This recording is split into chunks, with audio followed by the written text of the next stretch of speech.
കർത്താവിൻ്റെ പരിശുദ്ധ നാമം വാഴ്ത്തപ്പെടുമാറാകട്ടെ. ദൈവത്തിൻ്റെ വചനം നാം കേട്ടുകഴിഞ്ഞു. നാം തികഞ്ഞവരും ദൈവത്തിൻ്റെ ഹിതം സംബന്ധിച്ചൊക്കെയും പൂർണ്ണ നിശ്ചയമുള്ളവരായി തീരേണ്ടതിന് എഫ്രാസ് പ്രാർത്ഥനയിൽ പോരാടുന്ന തിരുവചനം നമ്മൾ കേട്ടുകഴിഞ്ഞു. ഞാൻ നിങ്ങളുടെ മുമ്പിൽ നിൽക്കുമ്പോൾ കഴിഞ്ഞ ആഴ്ചയിൽ ലോകം ഈ നാം താമസിക്കുന്ന സിറ്റിക്കൊരു അവാർഡ് കൊടുത്തു. നിങ്ങൾ എത്ര പേര് അറിഞ്ഞു എന്ന് എനിക്കറിയില്ല. നാം താമസിക്കുന്ന ബാംഗ്ലൂർ സിറ്റിക്ക് ലോകം ഒരു അവാർഡ് പ്രഖ്യാപിച്ചിരിക്കുക. മലയാളം പത്രത്തിൽ വന്നത് ഈ ലോകത്തിലെ ഏറ്റവും ചലനാത്മകതയുള്ള നഗരം ബാംഗ്ലൂർ സിറ്റി. അതിന്റെ ഇംഗ്ലീഷ് എനിക്കറിയില്ല. ഇപ്പോൾ ഈ പ്രസന്റ് വേൾഡിൽ ഏറ്റവും ഫാസ്റ്റായിട്ട് മൂവ് ചെയ്യുന്ന പട്ടണം ബാംഗ്ലൂർ സിറ്റി അത്ര. അങ്ങനെയെങ്കിൽ കഴിഞ്ഞ ബുധനാഴ്ച വ്യാഴാഴ്ചയുമാണ് ലോക സാമ്പത്തിക ഫോറം ബാംഗ്ലൂരിനെ ലോകത്തിലെ ഏറ്റവും ചലനാത്മകതയുള്ള പട്ടണമായി തെരഞ്ഞെടുത്തെങ്കിൽ ചില ആളുകളൊക്കെ ചോദിച്ചു, സഹോദര, എന്തൊക്കെയോ നിയമങ്ങളൊക്കെ സഭകൾക്കെതിരെയൊക്കെ വരുന്നു എന്നുള്ള കാര്യങ്ങൾ കേട്ടു. ഞാൻ നിങ്ങളോട് പറയുന്നു, ആ നിയമങ്ങൾക്കൊന്നും യഥാർത്ഥ ദൈവസഭയെ ഒന്നും ചെയ്യാൻ കഴിയത്തില്ല. എന്നാൽ സൺഡേ ടു സൺഡേ വർക്ക് ചെയ്യണമെന്നുള്ളൊരു നിയമം ഈ സിറ്റിയിൽ എത്രയും വേഗം കടന്നു വരുമ്പോൾ, രാവിലെ നിങ്ങളുടെ അടുത്ത തലമുറയെ പ്രാർത്ഥിച്ച് ജോലിക്കയക്കേണ്ട ഒരു സാഹചര്യം വരുമ്പോൾ, ഡോളറിന്റെയും പൗണ്ടിന്റെയും നോട്ടിന്റെയും മുമ്പിൽ മുട്ടുമടക്കാത്ത ഒരു സമൂഹം ദൈവസഭയിൽ എഴുന്നേൽക്കട്ടെ എന്ന് ഞാൻ പ്രാർത്ഥിക്കുകയാണ്. Price the Lord, hallelujah. ഈ തരുണത്തിൽ ലോകത്തിലെ ഏറ്റവും ഫാസ്റ്റായിട്ട് മൂവ് ചെയ്യുന്ന രാവിലെ, ഞാൻ നിങ്ങളെ ആരെയും വിധിക്കാൻ വേണ്ടി, എന്റെ കുഞ്ഞ് മോള് രാവിലെ 6:45 അവളെ രാവിലെ മൂവ് ചെയ്ത് തുടങ്ങും. ഞാൻ എഴുന്നേൽക്കുന്നതിന് മുമ്പേ പലപ്പോഴും അവൾ സ്കൂളിലേക്ക് പോയി കഴിയും. അങ്ങനെയെങ്കിൽ നമുക്കെങ്ങനെ നമ്മുടെ ഈ ലോകത്തിലുള്ള ഈ 700 കോടി ജനങ്ങളിൽ ഏറ്റവും ഫാസ്റ്റായിട്ട് മൂവ് ചെയ്യുന്ന ഒരു തലമുറയിൽ, ഏറ്റവും ഫാസ്റ്റായിട്ട് മൂവ് ചെയ്യുന്ന ഒരു സിറ്റുവേഷനിൽ നമുക്കെങ്ങനെ ഇതിനെ ജയിക്കാൻ സാധിക്കുമെന്ന് പരിശുദ്ധാത്മാവിൽ നാം മനസ്സിലാക്കിയില്ല എങ്കിൽ, പ്രിയമുള്ളവരെ, ഞാൻ നിങ്ങൾക്ക് ഉറപ്പ് തരാം, ഹല്ലേലൂയ, മറ്റ് ഹൈന്ദവ അല്ലെങ്കിൽ മറ്റ് മതേതര സംഘടനകൾക്കോ മതസംഘടനകൾക്കൊന്നും ദൈവസഭയെ തൊടാൻ കഴിയാതിരിക്കുമ്പോൾ, പൗലോസ് പറഞ്ഞതുപോലെ ഒരു ഭയം ഞങ്ങളുടെ ഹൃദയത്തിൽ ചലിക്കുകയാണ്. നമ്മുടെ ജീവിതം സെറ്റിലാക്കാനായിട്ട് നാം ചെയ്യുന്ന ചില കാര്യങ്ങൾ നാം വളരെ കെയർഫുൾ ആയിരിക്കുക. നമുക്ക് ദൈവവചനത്തിലേക്ക് കടന്നു വരാം. 1 Peter chapter 1 and verses 3, 1 പത്രോസ് 1-ാം അധ്യായത്തിന്റെ 3 മുതലുള്ള വാക്യങ്ങൾ നമുക്ക് വളരെ കെയർഫുൾ ആയിട്ട് വായിക്കാം, ചിന്തിച്ച് നമുക്ക് കടന്നു പോകാം. ഹല്ലേലൂയ. യേശുക്രിസ്തുവിന്റെ അപ്പോസ്തലനായ പത്രോസ്, പൊന്തോസിലും ഗലാത്യയിലും കപ്പദോക്യയിലും ആസിയയിലും, അതിന്റെ 3-ാമത്തെ വാക്യം തൊട്ട് വായിക്കാം. നമ്മുടെ കർത്താവായ യേശുക്രിസ്തുവിന്റെ പിതാവായ ദൈവത്തിന് സ്തോത്രം. നമ്മുടെ കർത്താവായ യേശുക്രിസ്തുവിന്റെ പിതാവായ ദൈവത്തിന് സ്തോത്രം. 13-ാം വാക്യം നമുക്ക് തുടക്കത്തിൽ വായിച്ചുകൊണ്ട് നമുക്ക് ആരംഭിക്കാം. 1 Peter chapter 1 and verses 13. ആകയാൽ നിങ്ങളുടെ മനസ്സ് ഉറപ്പിച്ച് നിർമ്മതരായി യേശുക്രിസ്തുവിന്റെ പ്രത്യക്ഷതയെങ്കിൽ നിങ്ങൾക്ക് വരുവാനുള്ള കൃപയിൽ പൂർണ്ണ പ്രത്യാശ വെച്ചുകൊള്ളുവിൻ. ആകയാൽ നിങ്ങളുടെ മനസ്സ് ഉറപ്പിച്ച് നിർമ്മതരായി യേശുക്രിസ്തുവിന്റെ പ്രത്യക്ഷതയെങ്കിൽ നിങ്ങൾക്ക് വരുവാനുള്ള കൃപയിൽ പൂർണ്ണ പ്രത്യാശ വെച്ചുകൊള്ളുവിൻ. പ്രിയമുള്ളവരെ, ശ്രദ്ധയോടിരിക്കണമേ. നിങ്ങൾക്ക് വരുവാനുള്ള കൃപയിൽ പൂർണ്ണ പ്രത്യാശ വെക്കുന്നില്ല എങ്കിൽ ഈ ഫാസ്റ്റ് മൂവിങ് ക്രൗഡ് നമ്മയും ഡൗൺ ആക്കി കളയാനുള്ള സാധ്യത ഞാൻ തള്ളിക്കളയുന്നില്ല. ശ്രദ്ധിക്കണമേ. കേരളത്തിൽ ഒരു സഹോദരൻ ഞങ്ങളോട് സംസാരിച്ചപ്പോൾ ഇങ്ങനെ ഒരു കാര്യം പറഞ്ഞു, ഒരു സ്റ്റേറ്റ്മെന്റ് പറഞ്ഞു. നമ്മൾ ഒത്തിരി പേരോട് സുവിശേഷം പറയാനായിട്ട് ഇന്നലെ സഹോദരങ്ങൾ കടന്നുപോയി. നമ്മൾ ഒത്തിരി പേരോട് പറയുന്നൊരു കാര്യമുണ്ട്, മാനസാന്തരപ്പെട്ടോണം, യേശു വേഗം വരും. അപ്പോൾ സഹോദരൻ പറഞ്ഞത്, നിങ്ങളെ കാണുമ്പോൾ നിങ്ങൾ എവിടേക്കോ പോകുന്നു എന്ന് ഒരുക്കം കാണാത്ത ഒരാള്, എന്തേ നിങ്ങളുടെ ജീവിതങ്ങൾ കാണുമ്പോൾ ഈ വ്യക്തികൾ എവിടേക്കോ പോകാനുള്ള ഒരുക്കം നടത്തുന്നു എന്നുള്ള ഒരു കാര്യം അവർക്ക് മനസ്സിലാകാതെ നാം എത്രത്തോളം വ്യാഖ്യാനങ്ങൾ നടത്തിയാലും ജനം ഒരിക്കലും വിശ്വസിക്കത്തില്ല യേശു കർത്താവ് വീണ്ടും വരുമെന്ന്. നമ്മുടെ തൊട്ടടുത്തുള്ള വീട്ടുകാരൻ ഒരുപക്ഷെ നമ്മളെ അറിയത്തുപോലും ഇല്ലെങ്കിലും അവൻ നമ്മൾ പല കാര്യങ്ങളും പാക്ക് ചെയ്യുകയൊക്കെ ചെയ്യുമ്പോൾ അവന് മനസ്സിലാവും ഒരു ഷിഫ്റ്റ് ചെയ്യാൻ പോവാ എന്നതുപോലെ. ലോകത്തിൽ അന്യരും പരദേശികളുമെന്ന് എണ്ണപ്പെട്ട ഒരു കൂട്ടം കർത്താവിന്റെ മടങ്ങിവരവിന് വേണ്ടി പ്രിപ്പയർ ചെയ്യാതെ, ഞാൻ ഉറപ്പ് പറയാൻ സഹോദരങ്ങളെ, ഞാനും നിങ്ങളും എത്ര പ്രസംഗിച്ചാലും പാടിയാലും എത്ര കാര്യങ്ങൾ പറഞ്ഞു കൊടുത്താലും നമ്മുടെ ജീവിതത്തിലെ പ്രിപ്പറേഷൻ കാണാതെ അവൻ എങ്ങനെ വിശ്വസിക്കും മറ്റൊരു രാജ്യമുണ്ടെന്നും ഇവിടെ നിന്ന് രൂപാന്തരം പ്രാപിച്ചു നാം പറന്നു പോകുമെന്നും? ആകയാൽ നിങ്ങളുടെ മനസ്സുറപ്പിച്ച് നിർമ്മതരായി നിങ്ങൾക്ക് വരുവാനുള്ള കൃപയിൽ എന്ത് ചെയ്യുവിൻ? പൂർണ്ണ പ്രത്യാശ വെച്ചുകൊള്ളുവിൻ. പത്രോസ് എഴുതുമ്പോൾ, പ്രിയമുള്ളവരെ, പത്രോസ് ലേഖനങ്ങളിലും സഫറിങ്ങിനെ കുറിച്ച് ഒത്തിരി കാര്യങ്ങൾ പറയുന്നുണ്ട്. 16ഓളം പ്രാവശ്യം സഫറിങ് എന്നുള്ള വാക്ക് വരുന്നുണ്ട്. പക്ഷെ സഫറിങ് എഴുതാനുള്ള കാരണം, ഈ പത്രോസിന്റെ ലേഖനം എഴുതുമ്പോൾ ആ സഭ AD 65 കാലഘട്ടങ്ങളാണ് എഴുതുന്നത്. ചർച്ച് ഭയങ്കരമായിട്ടുള്ള പെർസിക്യൂഷനിലൂടെ കടന്നു പോവുക. ഇവിടെ നിങ്ങൾ പത്രോസ് ലേഖനം പഠിക്കുമ്പോൾ ഫയറി ട്രയൽസ്, അഗ്നിശോധന എന്നൊരു വാക്ക് നിങ്ങൾ കാണുന്നുണ്ട്. അഗ്നിശോധന എന്താ അവരുടെ അഗ്നിശോധന?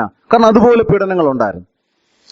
ആ സമയത്ത് പത്രോസ് അവർക്ക് പരിശുദ്ധാത്മാവിൽ ദൈവത്തിന്റെ നിവേശിതമായിരിക്കുന്ന വചനം, പ്രവചനം ഒരിക്കലും മനുഷ്യന്റെ ഇഷ്ടത്താൽ വന്നതല്ല, ദൈവത്തിന്റെ ആത്മാവിനാൽ പരിശുദ്ധാത്മ നിയോഗം പ്രാപിച്ച് സംസാരിച്ചെന്ന് കുറിച്ചു വെച്ചിട്ട് ഈ പെർസിക്യൂട്ടഡ് ആയിരിക്കുന്ന സഭയെ പത്രോസ് ആത്മാവിൽ ഉണർത്താൻ എഴുതിയ 2 എഴുത്തുകളാണ് പത്രോസിന്റെ 1-ാം ലേഖനവും 2-ാം ലേഖനവും. ശ്രദ്ധിച്ചിരിക്കണമേ. അപ്പൊ അവരോട് പറഞ്ഞു, നിങ്ങൾക്ക് വരുവാനുള്ള കൃപയിൽ നിങ്ങൾ എന്ത് ചെയ്യണം? പൂർണ്ണ പ്രത്യാശ വെക്കണം. കാരണം ഒത്തിരി പെർസിക്യൂഷൻസ് ഉണ്ട്.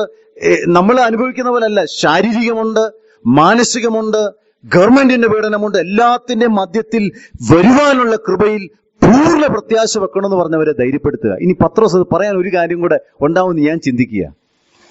ഈ പത്രോസും ശിഷ്യന്മാരും ഒക്കെ യേശുവിന്റെ നടക്കുമ്പം കാര്യം യേശു ഇതൊക്കെ പറഞ്ഞെങ്കിലും അവർക്കൊരു കാര്യമുണ്ട്. ഇവൻ ആരാ? സാക്ഷാൽ ആരാ? മിശിയ. എമ്മോസിലെ ശിഷ്യന്മാര് ഒരു വലിയ ഡയലോഗ് കർത്താവിനോട് പറയുന്നുണ്ട് കേട്ടോ. അവർ പറയുന്ന ഡയലോഗ് ഇതാണ്. കർത്താവെന്ന് അറിയാതാ പറയുന്നേ. യേശുവിനെ കുറിച്ചൊക്കെ പറഞ്ഞപ്പോ അവര് പറയാ, അവൻ ഇസ്രായേലിനെ വീണ്ടെടുപ്പാനുള്ളവൻ എന്ന് ഞങ്ങൾ വാക്കൊന്ന് പറയാമോ? ഇല്ല, വിചാരിച്ചെന്നല്ല, ആശിച്ചിരുന്നു. യേശുവിനോട് പറയാ, ഈ മിശിഹ ഉണ്ടല്ലോ, യേശു ഉണ്ടല്ലോ, ഞങ്ങളെ അടിമത്തത്തിൽ വെച്ചിരിക്കുന്ന റോമാക്കാരുടെ കയ്യിൽ നിന്ന് ഞങ്ങളെ വിടുവിച്ച് ഞങ്ങൾക്ക് യഥാർത്ഥത്തിൽ ഒരു ഹോപ്പ് തരുമെന്ന് ഞങ്ങൾ ആശിച്ചിരുന്നു. ഈശ്വരൻ എന്നെ വിളിച്ചേ മന്ദബുദ്ധികളെ, പ്രവാചകന്മാർ പറഞ്ഞതെല്ലാം അനുസരിക്കാത്ത, മനസ്സിലാക്കാത്ത മന്ദബുദ്ധിയും പറഞ്ഞവരെ ശാസിക്കുന്നുണ്ട്. ഇനിയും പത്രോസും ബർത്തീസും കർത്താവ് മരിച്ചടക്കപ്പെട്ട് ഉയർത്തെഴുന്നിട്ട് വന്നപ്പോഴത്തേന് ഒരുമിച്ച് കൂടി നിന്നപ്പോഴത്തെ ആദ്യത്തെ ചോദ്യം എന്നാണെന്നറിയോ? എന്താ ആദ്യത്തെ ചോദ്യം? ഈ കാലത്തിലോ നീ ഇസ്രായേലിന്റെ രാജ്യം? ഇവരുടെ കുറ്റമല്ല, കാരണം അവരങ്ങനെയാ. അപ്പൊ കർത്താവ് പറഞ്ഞു, പിതാവ് തന്റെ സ്വന്തം അധികാരത്തിൽ വെച്ചിട്ടുള്ള കാലങ്ങളെയോ സമയങ്ങളെ അറിയുന്ന നിങ്ങൾക്കുള്ളതല്ല. എന്നാൽ പരിശുദ്ധാത്മാവ് നിങ്ങളുടെ മേൽ വരുമ്പോൾ നിങ്ങൾ ശക്തി പ്രാപിച്ചിട്ട് യെരൂശലേമിലും യഹൂദിയയിലും സമരിയ ലോകത്തിന്റെ അറ്റത്തോളം എന്റെ അവിടെ പറഞ്ഞ് കർത്താവ് അങ്ങ് വിടുക. ഈ പത്രോസിന് എപ്പോഴും ഒരു ചിന്ത ഉണ്ടായിരുന്നു. എന്നറിയോ? ഒരു ദിവസം, കാര്യമൊക്കെ ശരിയാ, ഒരു ദിവസം ഈ യേശു ഇവിടെ തന്റെ രാജ്യം സ്ഥാപിച്ച് എന്ത് ചെയ്യും? ഈ രാജ്യത്തിൽ. അതുകൊണ്ടാണ് സബദിപുത്രന്മാരുടെ അമ്മ ഒന്ന് നേരത്തെ ചോദിച്ചത്, എന്താ അഡ്വാൻസ് ആയിട്ട് ചോദിച്ചത്, എന്നാ ഒരുത്തിന്റെ അടുത്തും. അപ്പൊ ഇവരുടെ ആശ മുഴുവൻ, ഹോപ്പ് മുഴുവൻ അതായിരുന്നു. പക്ഷേ ഹോപ്പ് അവസാനം ഗത്സമനെ പത്രോസ് നോക്കുമ്പോ കോടതികളിലുള്ള വിസ്താരം, മുൾമുടി, 3 ആണി, കുരിശ്, തുപ്പല്, നിന്ന, കല്ലറ, തീർന്നു. എല്ലാ പ്രതീക്ഷയും പത്രോസിന്റെ അവസാനിച്ചപ്പോഴാ അവസാനം ഒരു ദിവസം നിശ്ചയിക്കപ്പെട്ട സമയത്ത് കർത്താവ് 3-ാം നാൾ ഉയർത്തെഴുന്നേറ്റ് വന്നപ്പോഴാണ് പത്രോസിന് സംഭവം പിടികിട്ടിയത്. പത്രോസ് ഒരു കാര്യം ആത്മാവിൽ മനസ്സിലാക്കി, നമ്മുടെ ഏറ്റവും വലിയ ശത്രുവായ ദ ഗ്രേറ്റസ്റ്റ് എനിമിയെ ഇവൻ പരാജയപ്പെടുത്തി ഇവൻ ജയാളിയായിട്ട് മടങ്ങി വന്നിരിക്കുന്നു. Praise the Lord. The risen Lord, ഉയർത്തെഴുന്നേറ്റവനായ ക്രിസ്തു. ഈ ക്രിസ്തുവിനെ കുറിച്ച് പറയുകയാണ്, ആകയാൽ നിങ്ങളുടെ മനസ്സുറപ്പിച്ച് നിർമ്മതരായ യേശു ക്രിസ്തുവിന്റെ പ്രത്യക്ഷതയെങ്കിൽ നിങ്ങൾക്ക് വരുവാനുള്ള കൃപയിൽ എന്തു വെച്ചുകൊള്ളുവിൻ? പൂർണ്ണ പ്രത്യാശയുണ്ടോ? റോമാലേഖനം പറയുന്നു, പ്രത്യാശയിലല്ലോ നിങ്ങൾ രക്ഷിക്കപ്പെട്ടിരിക്കുന്നത്. കാണുന്ന പ്രത്യാശയല്ല, കാണുന്നതിനായിട്ട് ഒരുത്തൻ പ്രത്യാശിക്കുന്ന എന്തിന്? ഒരുത്തൻ കാണാത്തതിനായിട്ട് പ്രത്യാശിക്കുന്നെങ്കിലോ അതിനായിട്ട് ക്ഷമയോടെ കാത്തിരിക്കുന്നു. തിരുവചനം ആരെ ചേർക്കും? ബൈബിൾ പറയുന്നു പ്രിയമുള്ളവരെ, ഒത്തിരി തർക്കങ്ങളും ഒത്തിരി എന്നാ പറയുന്നത് കാര്യങ്ങളൊക്കെ നടക്കുന്ന ഒരു സമയം യേശുക്രിസ്തുവിന്റെ വരവിനെ കുറിച്ച് ഞാൻ അതിലേക്ക് കടക്കുന്നില്ല. ആരെ ചേർക്കാനാണ് യേശു വരുന്നത്? ആരെ ചേർക്കാനാണ് യേശു വരുന്നത്? ഹെബ്രായർ 9:29 ഒന്ന് വായിച്ചാട്ടെ. Hebrews chapter 9. സഭയെന്നൊന്നും നിങ്ങൾ മൊത്തത്തിൽ പറയരുത്. Hebrews chapter 9 and verses 29. എങ്കിലേ ആരെ ചേർക്കാനാ വരുന്നെന്ന് നമ്മൾ മനസ്സിലാക്കത്തുള്ളൂ. ഹീബ്രൂസ് 28 അവസാനം. ക്രിസ്തുവും അങ്ങനെ തന്നെ അനേകരുടെ പാപങ്ങളെ ചുമപ്പാൻ ഒരിക്കൽ അർപ്പിക്കപ്പെട്ടും തനിക്കായി കാത്തു നിൽക്കുന്നവരുടെ രക്ഷയ്ക്കായി. ഒന്ന് വരച്ചിട്ടേക്കണേ. തനിക്ക് വേണ്ടി ആകാംക്ഷാപൂർവം കാത്തിരിക്കുന്നവനെ ചേർക്കാൻ കർത്താവ് വരുന്നു. മറന്നുപോലെ. അതിന് മുമ്പത്തെ വാക്യം നമുക്കറിയാം, ഒരിക്കൽ മരണവും പിന്നെ ന്യായവിധിയും ദൈവം മനുഷ്യർക്ക് നിയമിച്ചിരിക്കുന്നു. ഇവിടെ പറയുന്നു ഇവിടെ 2 തരത്തിലുള്ള വെയിറ്റിംഗ് ഉണ്ട്. ഒന്ന് ആക്റ്റീവ് വെയിറ്റിംഗ് എന്ന് പറയും. ഇപ്പൊ നമ്മൾ റെയിൽവേ സ്റ്റേഷനിൽ നിൽക്കുക, ആരാണ്ട് എങ്ങാണ്ടോടെ പോയാല് വേറെ ട്രെയിനൊക്കെ വരിക, നമ്മൾ പോയാ പോട്ടെ.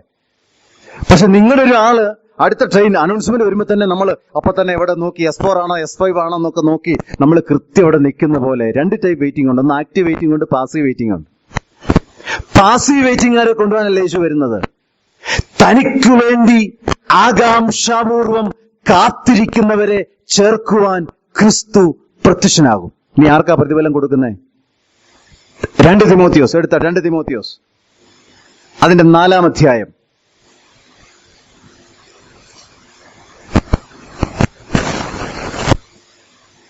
അതിന്റെ 2 തിമോത്തിയോസ് 4-ാം അധ്യായത്തിൽ ഒരു വാക്യം പറയുന്നുണ്ട്. അതിന്റെ 8-ാമത്തെ വാക്യം വായിക്കാം. കിരീടങ്ങളും പ്രതിഫലങ്ങളും ആർക്കാണ് കൊടുക്കുന്നതെന്ന് വായിക്കുന്നു. വായിച്ചാട്ടെ. ഞാൻ നല്ല പോർ പൊരുതു, ഓട്ടം തികച്ചു, വിശ്വാസം കാത്തു. ഇനി നീതിയുടെ കിരീടം എനിക്കായി വെച്ചിരിക്കുന്നു. അത് നീതിയുള്ള ന്യായാധിപതിയായ കർത്താവ്. പൗലോസ് പറയാ, ഇനി നീതിയുടെ കിരീടം എനിക്ക് വേണ്ടി വെച്ചിരിക്കുക. പുള്ളിക്ക് ഉറപ്പാ. പിന്നെ എനിക്ക് മാത്രമല്ല, ആർക്കൂടാണ് കിരീടം കൊടുക്കുന്നത്? വായിച്ചാട്ടെ. ആ ദിവസത്തിൽ എനിക്ക് നൽകും. എനിക്ക് മാത്രമല്ല, അവന്റെ പ്രത്യക്ഷതയിൽ പ്രിയം വെച്ച ഏവർക്കും കൂടെ. But unto them also that love his appearing. തന്റെ പ്രത്യക്ഷതയെ സ്നേഹിച്ച, തന്റെ പ്രത്യക്ഷതയിൽ പ്രിയം വെച്ച ഏവർക്കും കൂടെയാണ്. പ്രിയ സഹോദരങ്ങളെ, ഞാൻ ചോദിക്കട്ടെ, നമ്മള് തനിക്ക് വേണ്ടി കാത്തു നിൽക്കുന്നവരുടെ ഒരു കൂട്ടമാണോ? അതോ വന്നാ പോകാമെന്ന് ചിന്തിക്കുന്നവരുടെ കൂട്ടമാണോ? അതോ തനിക്ക് വേണ്ടി മലയാളത്തിൽ എഴുതിക്കുന്ന അവന്റെ പ്രത്യക്ഷതയിൽ പ്രിയം വെച്ച ഏവർക്കും കൂടെ? നമ്മൾ തന്നെ ചോദ്യം. വേറെ ആരെ നമുക്ക് വിധിപ്പാനായിട്ട് അവകാശമില്ല. എനിക്ക് എന്നെ വിധിക്കാൻ അവകാശമുള്ളൂ. കർത്താവ്, ഞാൻ കർത്താവിന്റെ പ്രത്യക്ഷതയിൽ പ്രിയം വെച്ചവനാണോ? ഈ ദിവസം ഞാൻ എന്നോട് ചോദിക്കുക. ചില സമയങ്ങളിൽ നമ്മൾ പറയും, കർത്താവേ ഒന്ന് വേഗം വരണം കർത്താവ്. ഞാൻ കഴിഞ്ഞ ആഴ്ച ഒരു സമയത്ത് പറഞ്ഞു, അവിടെ വൈദേഹിക ഹോസ്പിറ്റലില് ഓപ്പറേഷന്റെ വാതിക്കല് ആൾക്കാരിങ്ങനെ ഓപ്പറേഷൻ കഴിഞ്ഞിങ്ങനെ വരിയായിട്ട് ഇറക്കൊണ്ട് വരുമോ. ഞാൻ നോക്കുമ്പോൾ എല്ലാം 18, 19, 20, 22 വയസ്സ് കഴിഞ്ഞ് ചെറുപ്പക്കാരെ ഇങ്ങനെ സർജറി കഴിഞ്ഞ് ഇറക്കൊണ്ട് വരുക.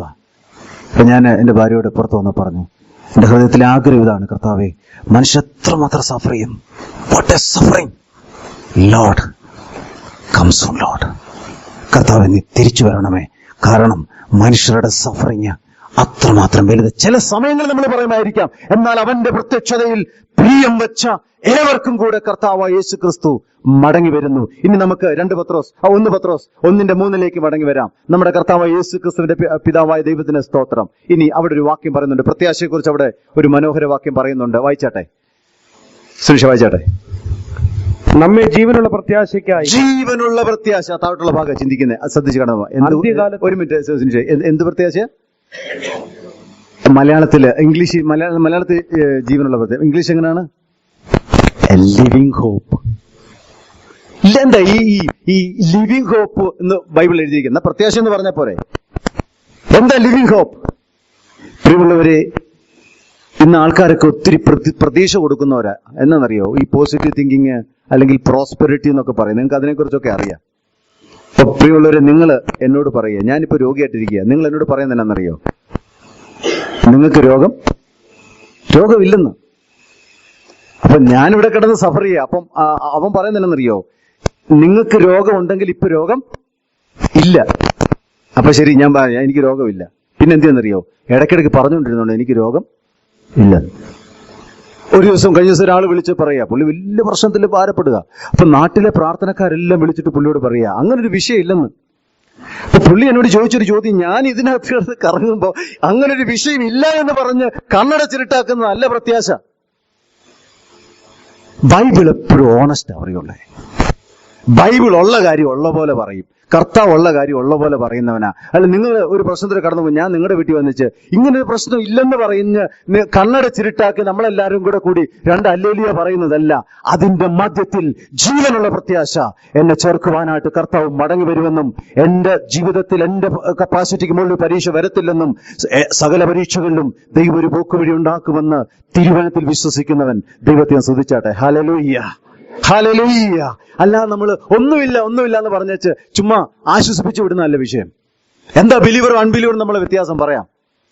For an unbeliever there is sacrificial there an unbeliever there is superficial happiness. ഒരു അൺബിലീവറിന് സൂപ്പർഫിഷ്യൽ ഹാപ്പിനെസ് ഉണ്ട്, പക്ഷെ സെൻട്രൽ സോറോ. അകത്ത് എന്താണെന്നറിയോ? അകത്ത് ഭയങ്കര സോറോയാ. പക്ഷെ for a believer there is superficial sorrow but there is central joy. Hallelujah. ഒരു ദൈവ പൈതലിനെ സംബന്ധിച്ചിടത്തോളം അവന് പുറമേ സോറോസ് ഉണ്ടാകും, പക്ഷേ അവന്റെ ഉള്ളിൽ ദൈവത്തിന്റെ ഒരു വാഗ്ദത്തമുണ്ട്. നിങ്ങളുടെ സന്തോഷം നിങ്ങളിന്നാരും എടുത്തു കളയുകയില്ല. ഹല്ലേലൂയ.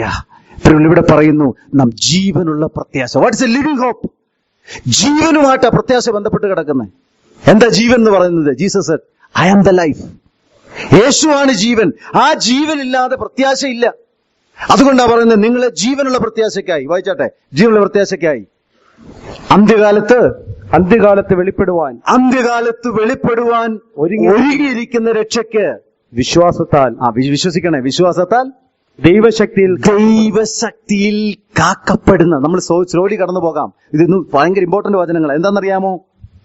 വിശ്വാസത്താൽ ദൈവശക്തിയിൽ കാക്കപ്പെടുന്ന എന്ന് പറഞ്ഞാൽ വിശ്വാസത്താൽ ദൈവശക്തിയിൽ കാക്കപ്പെടുന്ന എന്ന് പറഞ്ഞാൽ മലയാളത്തില് എനിക്കൊന്ന് പിള്ളേർക്കൊന്നും അത്ര കാക്കപ്പെടുന്ന ഒരു മിലിറ്ററി വാക്കാണ്. It's A military word. ഞാൻ ചോദിക്കട്ടെ, നമ്മെ ഇന്ത്യൻ പട്ടാളം മുഴുവനും നിന്ന് ഗാർഡ് ചെയ്തു കഴിഞ്ഞാൽ എത്രത്തോളം നമുക്ക് ധൈര്യമായിരിക്കും? ഒരു ഭീകരനും തൊടത്തില്ലെന്ന് എന്ന അതേ അർത്ഥമാണ് അവിടെ പറയുന്നത്. വിശ്വാസത്താൽ നമ്മെ കാക്കുന്ന എന്താണ്? The power of God. ദൈവശക്തിയാൽ. പ്രിയ സഹോദരങ്ങളെ, സഹോദരൻ നമ്മളെ ഓർപ്പിച്ച പോലെ ഇത് നമ്മൾ വീട്ടിൽ പോയി ധ്യാനിക്കണം, ഇല്ലേ നമ്മളിത് മറന്നുപോകും. ഇത് വിശ്വാസത്താൽ ദൈവശക്തിയാൽ. ആ രണ്ടു വാക്ക് നിങ്ങൾ ഞാൻ പറഞ്ഞ മണിക്കൂറുകൾ ധ്യാനിക്കണം. വിശ്വാസത്താൽ ദൈവശക്തിയാലാണ് ഞാൻ സൂക്ഷിക്കപ്പെടുന്നത്. Power of God. സൂക്ഷിക്കപ്പെടുന്ന നമുക്ക് എന്താ വെച്ചിരിക്കുന്നത്? വായിച്ചേ. നിങ്ങൾക്ക് വേണ്ടി സ്വർഗത്തിൽ സൂക്ഷിച്ചിരിക്കുന്നതും ക്ഷയം, ഇൻകറപ്റ്റബിൾ. വാക്കുകൾ ധ്യാനിക്കാനുള്ള വാക്യങ്ങളാ. ഇൻകറപ്റ്റബിൾ. അടുത്തത് ക്ഷയം. അൺഡിഫൈൽഡ്. അടുത്തത് മാലിന്യം. Fadeth not away, reserved in heaven for you. ശ്രദ്ധിച്ചോ? റിസർവ്ഡ് കണ്ടുണ്ടോ? ചോദിക്കില്ലേ റിസർവേഷൻ ഉണ്ടോ? എപ്പോഴും ചോദിക്കുന്ന വാക്കാ. റിസർവേഷൻ ഉണ്ടോ? ഇവിടുന്ന് മദ്രാസ് വരെ പോകാനാണ് റിസർവേഷൻ ഉണ്ടെന്ന് കേട്ട് കഴിഞ്ഞാൽ ടിക്കറ്റ് ഒക്കെ ഒന്ന് കൺഫേം ആയി കഴിഞ്ഞാൽ നമുക്ക് എന്തോ ഒരു ആശ്വാസം എന്നറിയും. ശകല നേരത്തെ യാത്രയേ ഉള്ളൂ. ഇവിടെ പറയുകയാണ് റിസർവ്ഡ് ഫോർ യു. സ്വർഗത്തിൽ സൂക്ഷിച്ചിരിക്കുന്നതും ക്ഷയം, മാലിന്യം, വാട്ടം ഇല്ലാത്തതുമായ അവകാശത്തിനായിട്ട് തന്നെ എന്ത് ചെയ്തിരിക്കുന്നു? വീണ്ടും ജനിച്ച ദൈവവേദന. നീ ദൈവത്തിന് നന്ദി പറയണം. എന്നെ സ്വർഗത്തിലെ ദൈവം ക്ഷയം, മാലിന്യം, വാട്ടം എന്നിവ ഇല്ലാത്തതുമായ ഒരു അവകാശത്തിനായിട്ട് തന്നെ വീണ്ടും ജനിക്കുന്നു. Price the Lord. ഈ പ്രാർത്ഥനയെ കുറിച്ച് പറഞ്ഞാൽ ഒരു കാര്യം കൂടെ ഓർത്തോണേ. പ്രാർത്ഥിക്കുന്നതിന് ദൈവമക്കൾ ഓർത്തോണേ. ഇപ്പം നിങ്ങളുടെ മക്കൾ നിങ്ങളുടെ വീട്ടിലോട്ട് എങ്ങനെയാ വരുന്നത്? ചില സമയത്ത് പിള്ളേരൊക്കെ വരുന്ന സമയത്ത് നമുക്ക് ബാഗൊക്കെ വലിച്ചെറിയുക, ബാഗ് സോക്സ് എല്ലാം അതിലും പോകും. കാരണം അവന്റെ വീടാ അത്. ഞാൻ പറഞ്ഞത് ബൈബിളിൽ ദൈവസന്നിധി മുട്ടുമടക്കുമ്പോൾ എപ്പോഴും ഓർത്തോണം, നമ്മൾ ഇനി അന്യരും പരദേശികളുമല്ല, ദൈവത്തിന്റെ വീട്ടുകാരാ. Hallelujah. I am a member of God's household. ദൈവത്തിന്റെ വീട്ടിലെ ഒരാളാണ് ഞാനെന്നൊരു ചിന്ത വരാതെ ഒരിക്കലും നമുക്ക് പ്രാർത്ഥിക്കാൻ കഴിയത്തില്ല. ആകയാൽ നിങ്ങൾ അന്യരും പരദേശികളുമല്ല, വിശുദ്ധന്മാരുടെ സഹപൗരന്മാരും ദൈവത്തിന്റെ ഭവനക്കാരും. നമ്മൾ പിള്ളേർ വെക്കില്ലേ, എന്തോടെ ഇവിടെ കിടന്ന് ഈ സ്വാതന്ത്ര്യം കാണിക്കാം, അവന്റെ വീടാത്.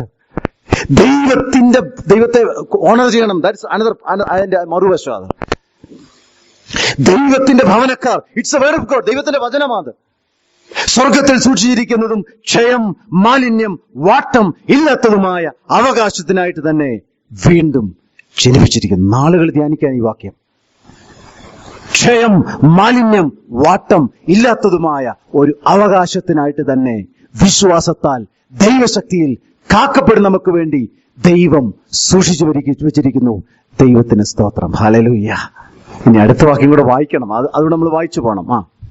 അതിൽ നിങ്ങൾ ഇപ്പോൾ അല്പനേരത്തേക്ക് നാനാ പരീക്ഷകളാൽ ദുഃഖിച്ചിരിക്കേണ്ടി വന്നാലും ആനന്ദിക്കുന്നു. അതിലിപ്പോൾ നിങ്ങൾ നാനാ പരീക്ഷകളാൽ, ഇവിടെയാണ് റിയാലിറ്റി വരുന്നത്. പോസിറ്റീവുകാരന് റിയാലിറ്റി നമ്മൾ വ്യത്യാസം എന്നറിയോ? ഇവിടെ പത്രോസ് തന്നെ എഴുതുക, അതിലിപ്പോൾ നിങ്ങൾ നാനാ പരീക്ഷകളാൽ. പരീക്ഷ ഉണ്ടോ? ഉണ്ട്. ഞാനുള്ള കാര്യം ഉള്ള പോലെ പറയാ. ഹെവിനെസ് ഉണ്ടോ? ഉണ്ട്. ചില സമയം ഉണ്ടാകുന്നുണ്ട്. നമ്മളൊക്കെ മനുഷ്യരാ. റണ്ണിങ്, നമ്മൾ മുമ്പോട്ട് ഓടിക്കൊണ്ടിരിക്കുക. ഇടയ്ക്ക് ഡൗൺ ആകില്ല കേട്ടോ. ഡൗൺ ആകുന്നുണ്ടോ?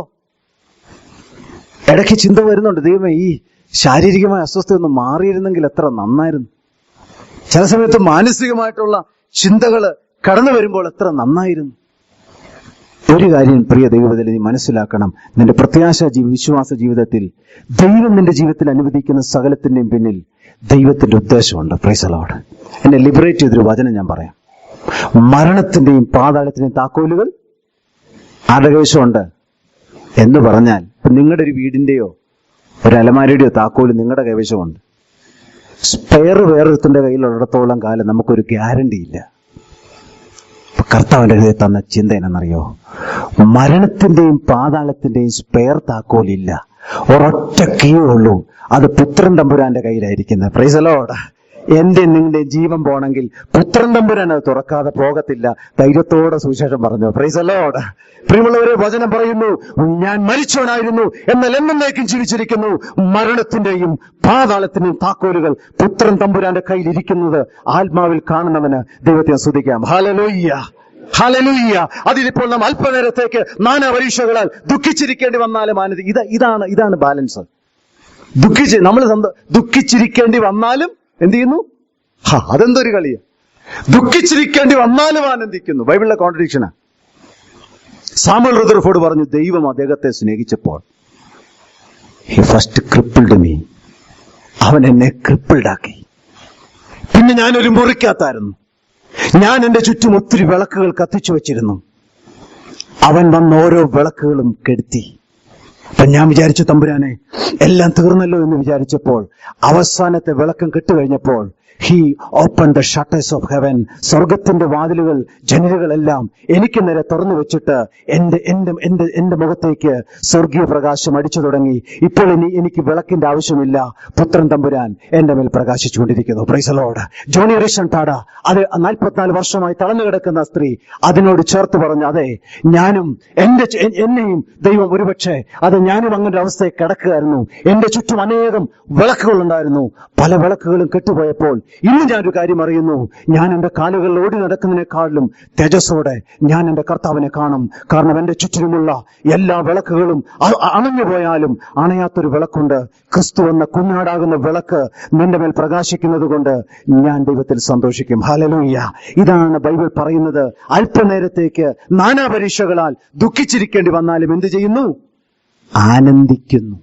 ഇങ്ങനെ ആനന്ദിക്കാൻ പറ്റത്തുള്ളൂ. അല്പനേരത്തേക്ക് നാനാ പരീക്ഷകളാൽ ദുഃഖിച്ചിരിക്കേണ്ടി വന്നാലും ആനന്ദിക്കുന്നു.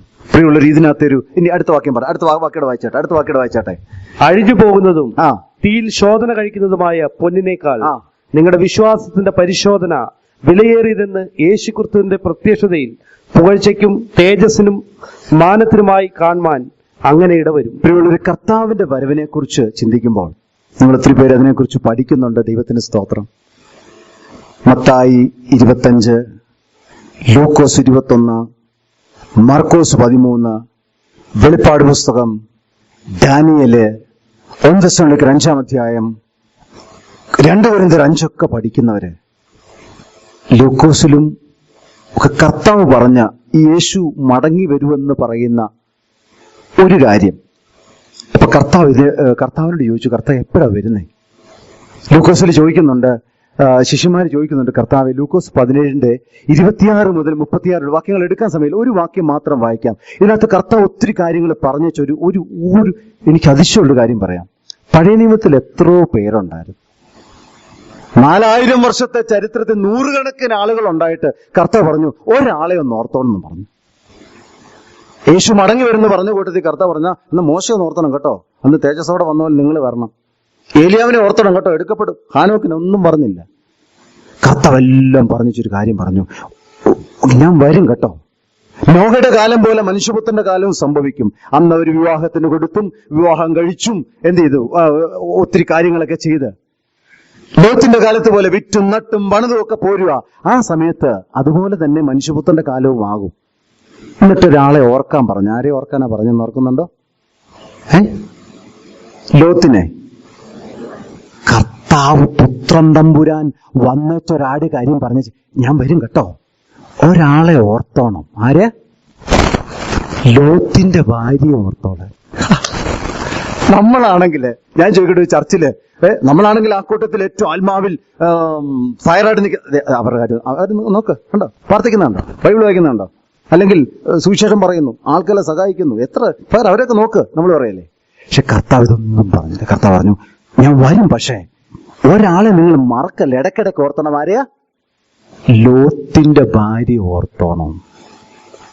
ഇത്രയുള്ളൊരു ഏറ്റവും വലിയ ഇവിടുത്തെ ഒരു വിഷയം ഞാൻ പറയും, ലോകസ്നേഹം തന്നെ. ആരെങ്കിലും എനിക്ക് ലോകസ്നേഹം ഇല്ലെന്ന് പറഞ്ഞാണ്ടല്ലോ, ഇതിനുശേഷം അവരെന്നെ ഒന്ന് കാണണം കേട്ടോ, എനിക്ക് കുറച്ച് കാര്യം ചോദിച്ചു പഠിക്കാനാ. ലോകത്തെയും ലോകത്തുള്ള ഒന്നിനെയും സ്നേഹിക്കരുത്. ഒരുവൻ ലോകത്തെ സ്നേഹിച്ചാൽ അവനിൽ പിതാവിന്റെ സ്നേഹം ഇല്ല. ജഡമോഹം, കൺമോഹം, ജീവനത്തിന്റെ പ്രതാപം, ഇങ്ങനെ ലോകത്തിലുള്ളതൊക്കെയും പിതാവിൽ നിന്നുള്ളതല്ല. ഞാൻ ചോദിക്കട്ടെ, അപ്പം എന്റെ ഏറ്റവും വലിയ ശത്രു ആരാ? ജഡമുണ്ട്, പിശാചുണ്ട്. പക്ഷെ ഞാൻ പറയാം, ഈ ദിവസങ്ങളിൽ ദ ഫാസ്റ്റസ്റ്റ് മൂവിംഗ് സിറ്റിയിലെ എന്റെ ശത്രു ലോകമെങ്കിൽ നീ അത് ആത്മാവിൽ തിരിച്ചറിഞ്ഞ് പരിശുദ്ധാത്മാവിന്റെ ബലത്തോടെ മുട്ടിന്മേൽ നിന്ന് ദൈവത്തോട് നിലവിളിക്കുന്നില്ല എങ്കിൽ ഈ ലോകം നിന്നെ കീഴടക്കി കളയും. ഒരു സാധനമായിരിക്കാം, വീടായിരിക്കാം, വാഹനമായിരിക്കാം, ബാങ്ക് ബാലൻസ് ആയിരിക്കാം, ഡ്രസ്സായിരിക്കാം, ആഭരണമായിരിക്കാം, ഇന്നത്തെ സമയത്ത് ഞാൻ വിചാരിക്കുക മൊബൈൽ ഫോൺ ആയിരിക്കാം. ലോകത്തെയും ദൈവനോട് ഇടപെട്ടുകൊണ്ട് ഞാൻ പറയാ, ലോകത്തിലുള്ള ഒന്നിനെ സ്നേഹിക്കരുത്. ഒരുവൻ ലോകത്തെ സ്നേഹിച്ചാൽ അവനിൽ പിതാവിന്റെ സ്നേഹം ഇല്ല.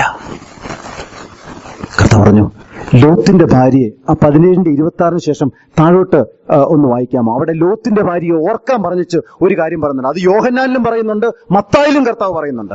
പല സാഹചര്യങ്ങളാണെന്ന് മാത്രമേ ഉള്ളൂ. ആ വാക്യം ഒന്ന് വായിക്കാം. കർത്താവിന്റെ വരവിനുള്ള ബന്ധത്തിൽ 26 തൊട്ട് താഴോട്ട് ജസ്റ്റ് വായിക്കുമ്പോൾ ലോത്തിന്റെ ഭാര്യ ഓർത്തോളൂ എന്നുള്ള വാക്യത്തിന്റെ താഴെ തന്റെ ജീവനെ നേടുവാൻ നോക്കുന്നവനല്ല. ഈ വാക്യം ഞാൻ പറയാൻ ഉദ്ദേശിച്ചത്, തന്റെ ജീവനെ നേടുവാൻ നോക്കുന്നവനെല്ലാം അതിനെ കളയും. കർത്താവ് പറഞ്ഞ കേട്ടോ, തന്റെ ജീവനെ നേടുവാൻ നോക്കുന്നവനെല്ലാം അതിനെ കളയും. അടുത്തത്, അതിനെ കളയുന്നവനെല്ലാം അതിനെ രക്ഷിക്കും. കണ്ട, കുറിച്ചു വെച്ചോണേ വാക്യം. ഇനി വാക്യം വേറെ കിടക്കുന്ന കാണിക്കട്ടെയോ? യോഹന്നാൻ 12-24 തൊട്ട് 25 വരെ ഈ യവനന്മാര് കാണാൻ വരുമ്പോ അവരോടും ഇതേ വാക്യം തന്നെ പറയുന്നു. അവരോടും ഇതേ വാക്യം തന്നെ വായിച്ചേ. ഗോതമ്പണ് നിലത്തുവൻ അഴിയുന്നില്ലെങ്കിൽ അങ്ങനെ തന്നെ ഇരിക്കും എന്ന് താഴോട്ട് പറഞ്ഞിട്ട് ഒരു വാക്യം പറയുന്നുണ്ട്. വായിച്ചാട്ടെ. തന്റെ ജീവനെ സ്നേഹിക്കുന്നവൻ അതിനെ കളയും. യോഹന്നാനാ കേട്ടോ, ഞാൻ മുമ്പേ വായിച്ചത് ലൂക്കോസിന്നാ. ഇനി ലൂക്കോസ് വായിച്ചിട്ട് നമുക്ക് മനസ്സിലാകുന്നില്ലെങ്കിൽ മറ്റൊരു സാഹചര്യത്തിൽ യേശു അവരോടും പറയുന്നത് തന്റെ ജീവനെ സ്നേഹിക്കുന്നവൻ അതിനെ കളയും. അടുത്തത്, ഇഹലോകത്തിൽ തന്റെ ജീവനെ പകയ്ക്കുന്നവൻ അതിനെ നിത്യജീവനായി സൂക്ഷിക്കും. കണ്ടോ, ഇനി ഞാൻ കാണിക്കാം വാക്യം. മത്തായി സുവിശേഷം അതിന്റെ 11-ാം അധ്യായത്തിന്റെ 37-39. അത് വേറെ സാഹചര്യമാണ്. Matthew chapter 11 versus 30. എന്തിനാ വാക്യങ്ങൾ ആവർത്തിച്ച് പറയുന്നത്? അത്രമാത്രം ഇമ്പോർട്ടന്റ് ആണ്. വായിച്ചാട്ടെ, മത്തായി 11 37 തൊട്ട് 39 വരെ വായിച്ചാട്ടെ. തന്റെ ജീവനെ സ്നേഹിക്കുന്നവരെല്ലാം. മത്തായി, ഒരു മിനിറ്റ് ഒന്ന് എടുത്തോട്ടെ. മത്തായി സുവിശേഷത്തില് അതിന്റെ 10-ാം അധ്യായം മാത്യു ചാപ്റ്റർ 10 വേഴ്സസ് 37 and 30. എന്നേക്കാൾ അധികം മകനെയോ മകളെയോ പ്രിയപ്പെടുന്നവൻ എനിക്ക് യോഗ്യനല്ല. വാക്യം ശ്രദ്ധിച്ചു. എന്നേക്കാൾ അധികം മകനെയോ മകളെയോ കാണുന്നുണ്ടോ? എല്ലാവരും വാക്യങ്ങൾ കാണുന്നുണ്ടോ? കാണാൻ വേണ്ടിയാ ഞാൻ നിങ്ങൾ വായിക്കുന്നേ. എന്നേക്കാൾ അധികം അപ്പനെയോ അമ്മയെയോ പ്രിയപ്പെടുന്നവൻ എനിക്ക് യോഗ്യനല്ല. അടുത്തത്, തന്റെ ക്രൂശ് എടുത്ത് ഒരു വാക്യം കൂടെ ഇവിടെ ഞാൻ നിങ്ങൾ ഒന്നുകൂടെ ഒന്ന് കേൾക്കേണ്ട വാക്യം. അത് അടുത്ത വാക്യം.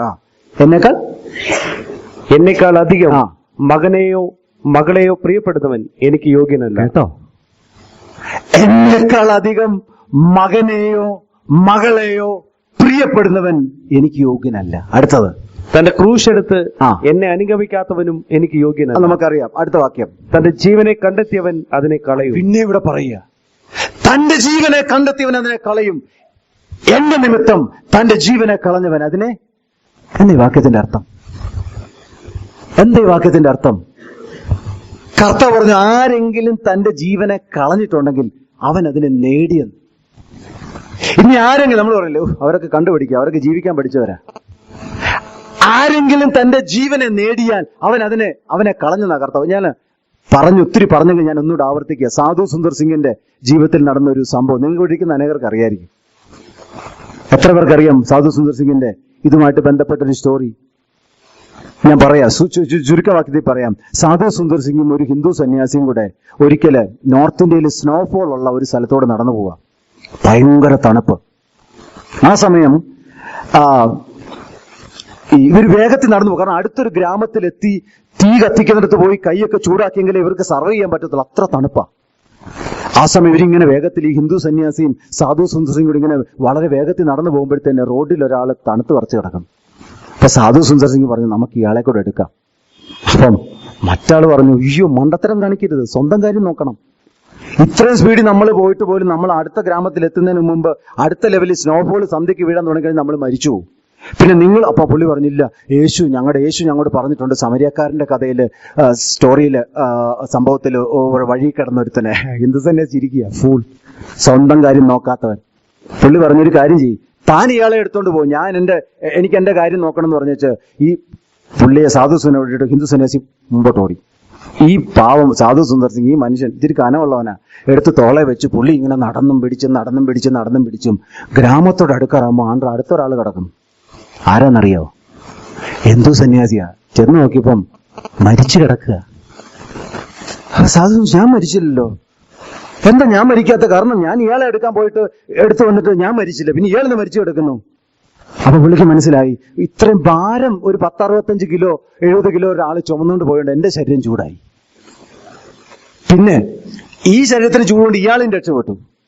അങ്ങനെ ഞങ്ങളുടെ ബോഡി ചൂടായതുകൊണ്ട് ഞങ്ങൾക്ക് ഈ സ്നോയുടെ ഇത് എഫക്ട് ചെയ്യാതെ ഞങ്ങൾ രണ്ടുപേരും രക്ഷപ്പെട്ടു. പക്ഷേ ഇയാൾ എന്ത് ചെയ്യുക? അവിടെ വെച്ച് സാധു ഒരു കാര്യം പറയുന്നുണ്ട്, ആരെങ്കിലും തന്റെ ജീവനെ സ്നേഹിച്ചാൽ അവനതിനെ കളയുമെന്ന് ക്രിസ്തു പറഞ്ഞത് എനിക്ക് മനസ്സിലായി. സ്വന്തം ജീവന് വേണ്ടി ഓടുന്ന സഹോദര സഹോദരി, ഞാൻ സ്നേഹത്തോടെ തന്നെ ഓർപ്പിക്കുക, നീ നിന്റെ ജീവനെ കളഞ്ഞു. സ്വന്തം കാര്യം, സിന്ദാബാദ് എന്ന ഹൃദയത്തിന്റെ ഉള്ളിൽ സെൽഫ് ഫിനിഷ്നെസ്സിനാൽ നാം പിടിക്കപ്പെട്ടിരുന്നെങ്കിൽ മുട്ടൽ വീണയുടെ ദൈവത്തോട് പറഞ്ഞ, കർത്താവേ പ്ലീസ് ഡെലിവർ മീ. നിലവിളിക്കണം പ്രിയ സഹോദരങ്ങളെ. സഹോദരൻ പറഞ്ഞ പോലെ മറ്റനേക വിഷയങ്ങൾക്ക് നിലവിളിക്കുന്നുണ്ട്. കർത്താവ് എന്റെ ജീവിതത്തിൽ ബി സിൻസിയർ ടു ഗോഡ്. കർത്താവേ എന്റെ ജീവിതത്തിൽ എന്റെ സ്വന്തം കാര്യം കഴിഞ്ഞിട്ടേ ഉള്ളൂ, ബാക്കിയല്ല എനിക്ക്, എന്നെ നീ രക്ഷിക്കണം എന്നത് കർത്താവ് ആവർത്തിച്ച് പറയുക. സ്വന്തം ജീവനെ നേടുവാൻ നോക്കുന്നവനെല്ലാം അതിനെ കളയും. എന്നെ പ്രതി അതിനെ നഷ്ടപ്പെടുത്തിയവൻ അത് ഒരു ദിവസം രക്തസാക്ഷിയാകുന്ന അല്ല. ഡെയിലി ലൈഫിലെ ഒരു കാര്യമാണ്. ഞാൻ ചോദിക്കട്ടെ സഹോദരങ്ങളെ, ഈ ലോത്തിന്റെ ഭാര്യ ആരായിരുന്നു? അവിടെ പേരറിയാവോ? പേരൊന്നുമില്ല. ഞാൻ പറയാം, ഒന്ന് രണ്ട് കാര്യം ഞാൻ പറയാം, ഞാൻ എഴുതി വെച്ച് പറയാം. അവള് she was a wife of a righteous man. ഒരു നീതിമാന്റെ ഭാര്യയായിരുന്നു. പ്രയർ മീറ്റിങ്ങിനൊക്കെ പോകുന്ന ഒരാളുടെ ഭാര്യയായിരുന്നു. ബൈബിള് 2 പീറ്ററിൽ ലോത്തിനെ നീതിമാൻ എന്നാ വിളിച്ചേ. ലോത്തിന്റെ ഭാര്യ വചനം വല്ലതും കേട്ടിട്ടുണ്ടോ? ലോത്തിന്റെ ഭാര്യ വചനം വല്ലതും കേട്ടിട്ടുണ്ടോ? അവക്കറിയാത്ത ഏത് വചനമുണ്ട്? ഇനി നിങ്ങളുടെയൊക്കെ വീടുകളിൽ ഇവിടുത്തെ ദൈവദാസന്മാർ വന്നിട്ടുണ്ട്.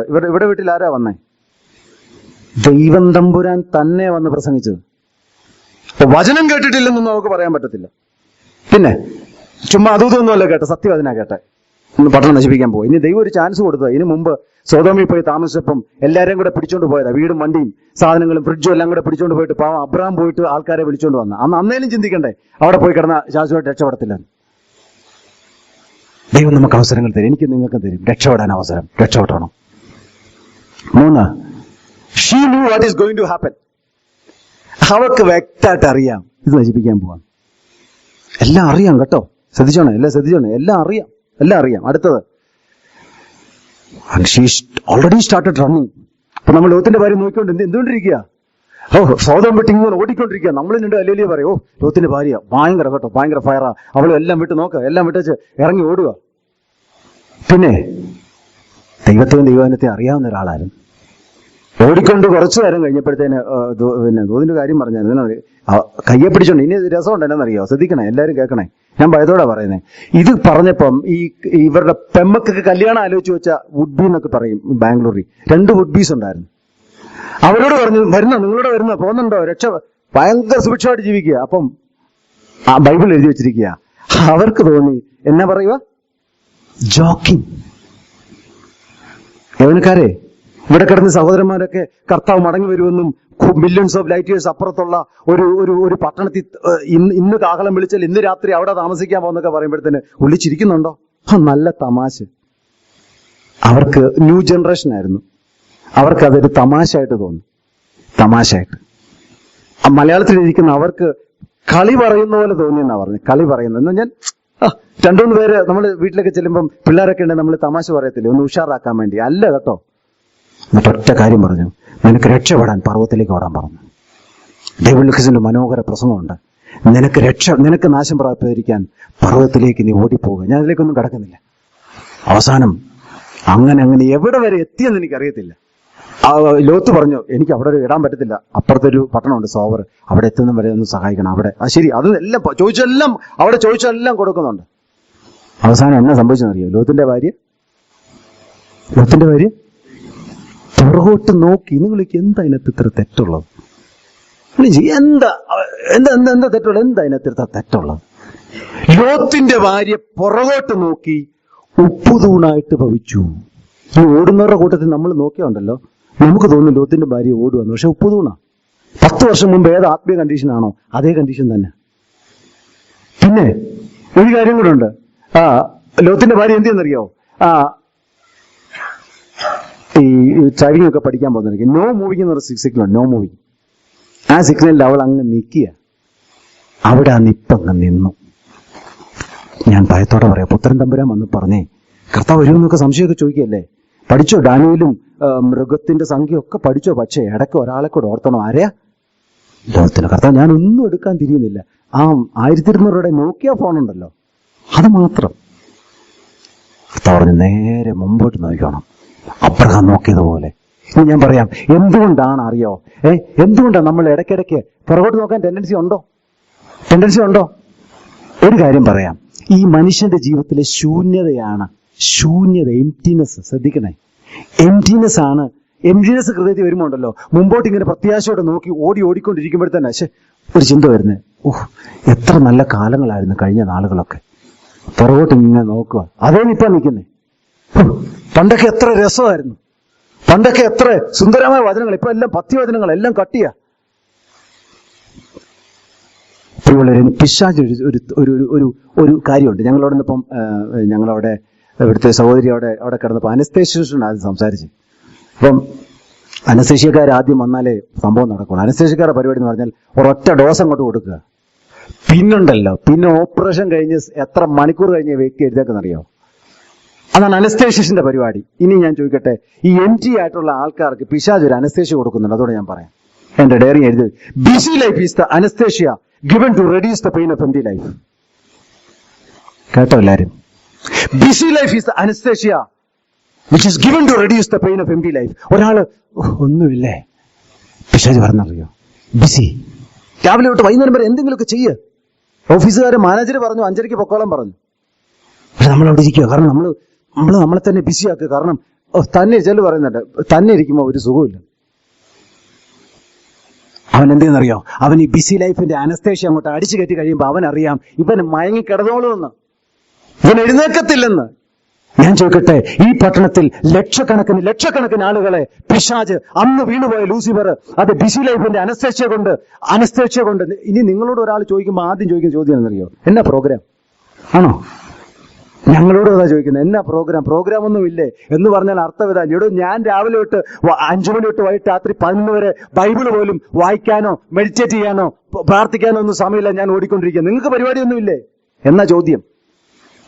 പ്രിയ സഹോദരങ്ങളെ, എംപ്റ്റി ലൈഫ് മാറ്റാൻ വേണ്ടി ഓടുന്നവൻ ഒരു കാര്യം ആലോചിച്ചോണം. ഇവൻ ഏതെങ്കിലും ഒരു സമയത്ത് തന്നെ ഇരിക്കുമല്ലോ, ആ സമയം ഇവൻ പിന്നെ ഉണ്ടാവണം.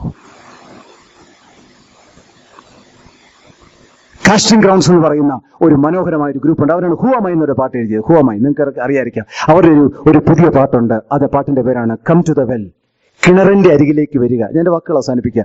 ജോൺ 4 കിണറിന്റെ അരികിലേക്ക് വരിക എന്ന് പറയുന്ന ഒരു തീമിൽ അവർ എഴുതിയ പാട്ടാണ്. ഞാൻ പാട്ട് കേട്ട് എനിക്ക് പാടാൻ അറിയത്തില്ല ഇംഗ്ലീഷ് പാട്ടൊന്നും. ഞാൻ എന്റെ ലൈൻസ് പറഞ്ഞു പോകാം. Leave it all behind. 4 പ്രാവശ്യമുണ്ട് ലീവ് ഇറ്റ് ഓൾ ബിഹൈൻഡ്. നീ ആ കുടം എല്ലാം അവിടെ വെച്ച്, I have what you need, but you keep on searching. I have done all the work, but you keep on working. When you are running on empty and you can't find the remedy, just come to the well. പട്ടവരും പറയാണ്, നിങ്ങൾക്ക് എല്ലാവർക്കും മനസ്സിലായെന്ന് കരുതുക. യൗവനക്കാർ ശ്രദ്ധിക്കുക. You can spend your whole life chasing what is missing. Missing ആയ കാര്യത്തിന് വേണ്ടി നിന്റെ ജീവിതം, ഇപ്പൊ നീ ഒരു 16-കാരനോ 16-കാരിയാണെങ്കിൽ 80 വയസ്സ് വരെ നിനക്ക് അന്വേഷിക്കാൻ സാധിച്ചേക്കാം. But that empty inside, when nothing can satisfy and the world leaves you high and dry, മറ്റൊന്നിനും നിന്നെ ഇന്റർനെറ്റ് അത് ഇത് ഗെയിംസ് പരിപാടി എല്ലാം ഉണ്ട്, മറ്റൊന്നും നിന്നെ തൃപ്തിപ്പെടാതിരിക്കുമ്പോൾ, the world leaves you high and dry, ഈ ലോകം നിന്നെ വരണ്ടവനും ഗുണമില്ലാത്തവനുമായിട്ട് മാറ്റിക്കഴിയുമ്പോൾ, അടുത്ത line just come to the well, കിണറിന്റെ അരികിലേക്ക് വരിക. കിണറിന് ഉദ്ദേശിക്കുന്നത് യേശു കർത്താവ് അവിടെ ഇരിക്കുക. കിണറല്ല അവിടുത്തെ വിഷയം. The true source of living water, Jesus Christ. അടുത്തത്, and all who thirst will thirst no more. ദാഹിക്കുന്നതിന് ഇനി ഒരിക്കലും ദാഹിക്കത്തില്ല. And all who search will find what their souls long for. അവരുടെ ആത്മാവിന് എന്താണ് ആവശ്യമുള്ളത് അതവൻ കണ്ടെത്തും. The world will try, but it can never fill. ഞാൻ നിന്നോട് ആവർത്തിക്കുക, the world will try. Fashion technology, the world will try, but it will never satisfy. കർത്താവിന്റെ വരവ് താമസമെങ്കിൽ നിനക്ക്, നീ ഇപ്പൊ ഒരു 12 വയസ്സുകാരനായിരിക്കാം, 15 വയസ്സുകാരനായിരിക്കാം, നിനക്ക് 90 വയസ്സെങ്കിലും ഞാൻ ഈ സത്യം വിളിച്ചു പറയാ, the world will try, but it can never fill. So leave it all behind and come to the well. എല്ലാം നീ അവിടെ വെച്ചിട്ട് ആ കിണറ്റിന്റെ അരികിലേക്ക് വരിക. അവിടെ ഒരാൾ നിനക്കായിട്ട് കാത്തിരിപ്പുണ്ട്. So bring your heart, no matter how broken you are. നീ നിന്റെ ഹൃദയത്തെ എന്റെ അരികെ കൊണ്ടുവരിക. നീ എത്രത്തോളം തകർന്നവനോ എന്നുള്ള വിഷയമല്ല. Just come as you are. നീ ആയിരിക്കുന്ന പോലെ എന്റെ അടുത്ത് വരിക. And when your last prayer is spoken, just rest in my arms a while. നിന്റെ പ്രാർത്ഥന നീ പ്രാർത്ഥിച്ചിട്ട് നീ എന്റെ കൈകളിൽ വിശ്രമിക്കുക. You feel the change my child. നീ, യേശു പറയുന്ന കേട്ടോ, നീ ആ വ്യത്യാസം കാണും എന്റെ മകനെ. When you come to the well. അവസാനം കിണറ്റി എത്തിയ ശേഷമാണ് അടുത്തത്, and now that you are full. ഇപ്പോൾ നീ നിറഞ്ഞു കഴിഞ്ഞു. and love beyond measure. ഈ നിന്റെ ഉള്ളിലെ സന്തോഷം, അളവില്ലാത്ത സന്തോഷത്തിലേക്ക് നീ എത്തിക്കഴിഞ്ഞു. കാരണം ട്രൂ സോഴ്സ് ഓഫ് ലിവിംഗ് വാട്ടറിനെ, ആ യേശുവിനെ നീ കണ്ടെത്തി. and your joys started flowing. നിന്റെ ഹൃദയത്തിലെ സന്തോഷം പുറത്തേക്ക് ഒഴുകാൻ തുടങ്ങി, like a stream in the desert. Soon all the world will see that the living water is found in me. ഈ ലോകം മുഴുവൻ തിരിച്ചറിയും നിന്റെ ഉള്ളിൽ ജീവജലമുണ്ടെന്ന്, because you came to the well. ഞാൻ പല പ്രാവശ്യം പാട്ട് കേട്ടു, പല പ്രാവശ്യം. ഞാൻ ചോദിക്കട്ടെ, നമ്മുടെ ജീവിതത്തിലെ എംപ്റ്റിനെസ് മാറ്റാൻ വേണ്ടിയാണോ ഓടിക്കൊണ്ടിരിക്കുന്നത്? നിങ്ങൾക്ക് ചിന്തിക്കുന്നത് നിങ്ങൾക്കൊരു ഹൈക്ക് ഒരു 20,000 കിട്ടിയാൽ അത് മാറുമെന്നാണോ ചിന്തിക്കുന്നത്? നെവർ. ഈ പട്ടണത്തിൽ നിങ്ങൾക്ക് എന്തെങ്കിലുമൊക്കെ കിട്ടിയാൽ നിങ്ങൾക്ക് നഗരവിടില്ല. കിട്ടിയാൽ നമ്മുടെ എംഡിനെസ് തീരുമെന്ന് തോന്നുന്നുണ്ടോ? നെവർ. പ്രിയ സഹോദര, യവനക്കാരെത്തി, ടീനേജേഴ്സ്, ഹൂവർ യു ആർ, ഞാൻ നിന്നോട് പറയുന്നു, the world can never satisfy you. You come to the well, to Jesus. അവിടെ മാത്രമേ. അല്ലെങ്കിൽ ഞാൻ പറയാം, 70, 80, 90, 95 വയസ്സ് വരെയും ഇതേ വചനങ്ങൾ നീ കേട്ടാലും നിന്റെ ദാഹം ഒരിക്കലും തീരത്തില്ല. പക്ഷെ നീ ജീവന്റെ ഉറവയെ നീ കണ്ടെത്തിയാൽ അതുകൊണ്ടാണ് പറയുന്നത്. ഹെബ്രായ ലേഖനം 6:19 വായിക്കാമോ? Hebrew chapter 6, the anchor of the soul is a hope. പ്രത്യാശയുടെ നങ്കൂരമാണ്, ആത്മാവിന്റെ നങ്കൂരമാണ് പ്രത്യാശ എന്ന് പറയുന്നു. 6:19, ഹെബ്രായ ലേഖനം 6-19 വാക്യം. ആ പ്രത്യാശ നമുക്ക് ആത്മാവിന്റെ ഒരു നങ്കൂരം തന്നെ. ആ പ്രത്യാശ നമുക്ക് ആത്മാവിന്റെ നങ്കൂരം തന്നെ. അടുത്തത്, അത് നിശ്ചയവും സ്ഥിരവും തിരശ്ശീലയ്ക്കകത്തേക്ക് കടക്കുന്നതുമാകുന്നു. നിശ്ചയമാണ്, സ്ഥിരമാണ്, തിരശ്ശീലയ്ക്ക്. ഇതൊന്ന് എക്സ്പ്ലെയിൻ ചെയ്യാം കേട്ടോ. എന്താണ് what is the anchor of the soul? ഈ തിരശ്ശീലയ്ക്ക് അപ്പുറത്തേക്ക് കടക്കാന്നൊക്കെ പറഞ്ഞ എന്താ? Watts meaning? ശ്രദ്ധിച്ചിരുന്നാൽ മതി. ഞാനൊരു 5 മിനിറ്റ് കൊണ്ട് അവസാനിപ്പിക്കും. ശ്രദ്ധിച്ചാൽ മതി. ഇവിടെ പറയുന്നത് ഇപ്പോഴത്തെ പോലെയല്ല. ഇപ്പോൾ ഒത്തിരി ടെക്നോളജി ഒക്കെ ഉണ്ട്. ഒരു കപ്പല് തുറമുഖത്തേക്ക് വരുമ്പോൾ, അന്ന് കാലത്തെ, പഴയ കാലത്തെ കാര്യമായത്. അപ്പൊ ഒരു കപ്പൽ വരുമ്പോൾ എന്ന് ചോദിച്ചാൽ ഇത് കുറെ കയറുകൾ ഇദ്ദേഹത്തെ കെട്ടിവെക്കും. അപ്പൊ ഇതിന് കപ്പലിന് ചെറിയ ചെറിയ നങ്കൂരങ്ങളുണ്ട്. പക്ഷെ ഇത് തീരത്ത് അടുപ്പിക്കുമ്പോൾ ഒരു കാര്യം ചെയ്യുന്നത് ചോദിച്ചു കഴിഞ്ഞാൽ, തീരത്ത് സാധാരണ വലിയ റോക്കുണ്ടാവും, ഒരു വലിയ പാറയുണ്ടാവും. ഈ പാറയിലോട്ട് ആദ്യം ഈ കയറെല്ലാം കൂടെ കൊണ്ടുവന്ന് കെട്ടിക്കഴിഞ്ഞിട്ടാണ് പതുക്കെ ഈ കപ്പൽ എന്ത് ചെയ്യുന്നത്? അടുപ്പിക്കുന്നത്. എന്ന് പറയുന്നത് പോലെ ഈ പ്രത്യാശ നമ്മുടെ ആത്മാവിന്റെ നങ്കൂരമാണ്. ധ്യാനിക്കണം. ആങ്കർ ഓഫ് അവർ സോൾ എന്ന് പറഞ്ഞാൽ ഈ പാറ കൊണ്ട് എവിടെ കെട്ടിയത്? എവിടെയെന്ന് ചോദിച്ചാൽ ഔട്ടർ കോർട്ടിലല്ല, ഹോളി പ്ലേസിലും അല്ല. പിന്നെ എവിടെയാ? തെരശ്ശീലയ്ക്കകത്തോട്ട് കയറി പിതാവായ ദൈവം ഇരിക്കുന്ന ആ ഒരു ഹോളി ഓഫ് ഹോളീസിൽ ഈ കയർ കൊണ്ടുവന്ന് കെട്ടിവെച്ചിട്ട് ദൈവം നമ്മളെ തന്നിലേക്ക് അടുപ്പിച്ചുകൊണ്ടിരിക്കുന്നു. Price the Lord. ഈ പ്രത്യാശ ആത്മാവിന്റെ നങ്കൂരമാണ്. ഇത്തരം പറഞ്ഞിട്ട് മനസ്സിലായില്ലെങ്കിലും ഞാനൊരു പഴയ നമുക്കൊക്കെ അറിയാം.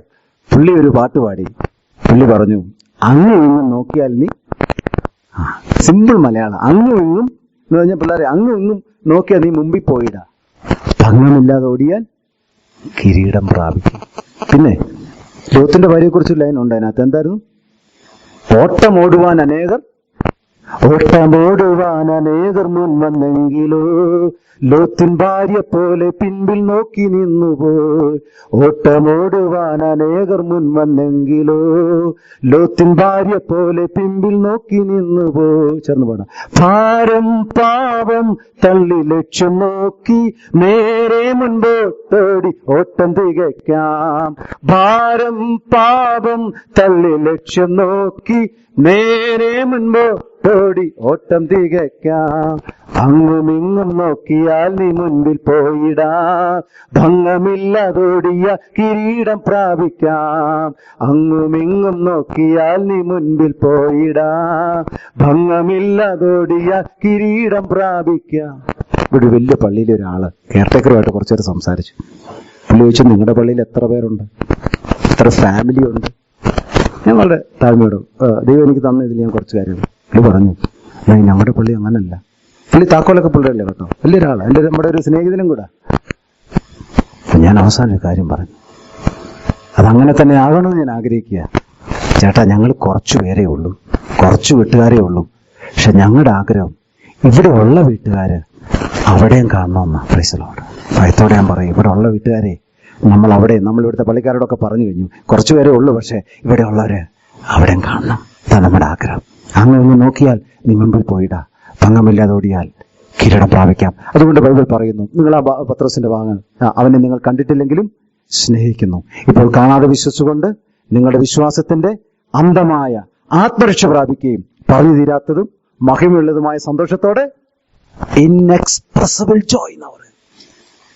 ഞാൻ ചോദിക്കട്ടെ, ഈ റിയാലിറ്റി ആണോ? ഇതൊരു റിയാലിറ്റി ആണോ? രാജാവിനോട് പൗലോസ് പറയുന്ന ഒരു ചങ്ങല കിടക്കും പറയുന്നുണ്ട്, രാജാവേ, നമ്മുടെ പിതാക്കന്മാരെല്ലാം രാപ്പകൽ ആരാധിച്ചുകൊണ്ട് എത്തിപ്പിടിപ്പാൻ കഴിയാത്ത പ്രത്യാശ നിമിത്തം അത്രേ ഞാൻ ഈ ചങ്ങല ചുമക്കുന്നത്. ഹല്ലേലൂയ. ആ വാക്യം കാണാൻ പഠിക്കും. ഒന്നുകൂടെ പറയാം, രാജാവേ, നമ്മുടെ 12 ഗോത്രങ്ങളും പിതാക്കന്മാരും രാപ്പകൽ ആരാധിച്ചുകൊണ്ട് എത്തിപ്പിടിപ്പാൻ കഴിയാത്ത പ്രത്യാശ നിമിത്തം അത്രേ ഞാൻ ഈ ചങ്ങല ചുമക്കുന്നത്. What a blessed hope. എത്ര ഭാഗ്യകരമായ പ്രത്യാശ. അപ്പൊ ഞാൻ ചോദിക്കുന്നു, ഓക്കെ നിങ്ങൾ പറയും സഹോദര, ശരിയാ, നമ്മളെല്ലാം ഇവിടുന്ന് എടുക്കപ്പെടും, കർത്താവിന്റെ കാഹളം വിളിക്കും, നമ്മൾ പറന്നു പോകും എന്നൊക്കെ ശരിയാ. പക്ഷെ ഇവിടെ ഞാൻ ജീവിക്കണ്ടേ? അതാണ് റിയാലിറ്റി. ഒരാൾ പറഞ്ഞു, ശരിയാ, സഭയിൽ ഞങ്ങൾ ദൈവാസന്മാരൊക്കെ ഞങ്ങൾ ഉത്സാഹിപ്പിച്ചു, പല കാര്യങ്ങളൊക്കെ ചെയ്തു, പക്ഷേ what about my next week? The same boss, the same problem, the same disease. 1960-കളിൽ it was a difficult time in history. ഒരു ട്രാൻസിഷൻ ചേഞ്ചിന്റെ സമയമായിരുന്നു. ആ സമയത്ത് ഒരു കുടുംബം, രണ്ടുപേരും ദൈവമക്കളായിരുന്നു. അവർക്ക് ഒരു കുഞ്ഞിന് വേണ്ടി അവർ വെയിറ്റ് ചെയ്യുന്ന സമയത്ത് അദ്ദേഹത്തിന് എന്തോ ഒരു അസുഖം പിടിച്ചു. ആ സഹോദരി മൈൽഡ് ഡിപ്രഷനിലൂടെ കടന്നുപോയി. ആ സമയം ദൈവത്തെ സ്നേഹിച്ചൊരു കുടുംബമായിരുന്നു. അവര് ആ സഹോദരി ദൈവത്തിനെ ധ്യാനിച്ചപ്പോൾ തനിക്ക് ജനിക്കാനിരിക്കുന്ന കുഞ്ഞിനെ കുറിച്ചൊക്കെ ഒത്തിരി ചിന്തയുണ്ട്. ദൈവമേ, ഈ ലോകത്തിൽ എങ്ങനെ ആ കുഞ്ഞ് ജീവിക്കും? എങ്ങനെ ലോകത്തെ ഫേസ് ചെയ്യും? ആ സമയത്ത് അവൾക്ക് ദൈവം ഒരു വെളിപ്പാട് കൊടുത്തു. The glory of the risen Christ.